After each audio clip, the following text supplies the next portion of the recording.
পরম করুণাময় আল্লাহর নামে শুরু করছি।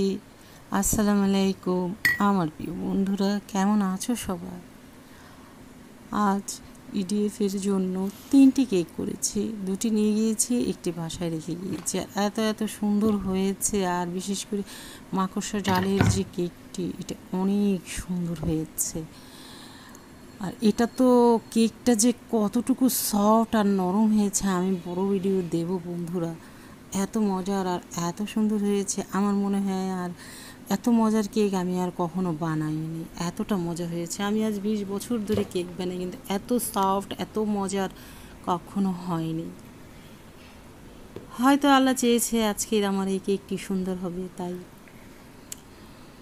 আর আমি কোনো কেকেরই পুরোপুরি কেকটা তৈরি করেছি, পুরো রেসিপি আছে, তারপরে যে কেকগুলো ডেকোরেশন করেছি আমার পক্ষে সম্ভব হয়নি ভিডিও করে রাখা, কারণ আমার কিছুক্ষণ পর পর আমার জায়গা ছিল না, স্পেস ছিল না। বারবার কিছু কিছু একটু একটু করেছি, তবে সমস্যা নেই, আমার বড় ভিডিও অনেক কেক দেয়া আছে, সেগুলো একই পদ্ধতিতে, কিন্তু আজকেরটা বেশ মজার ছিল। সবাই অনেক অনেক বেশি ভালো থাকবে। সবাই এই রমজানে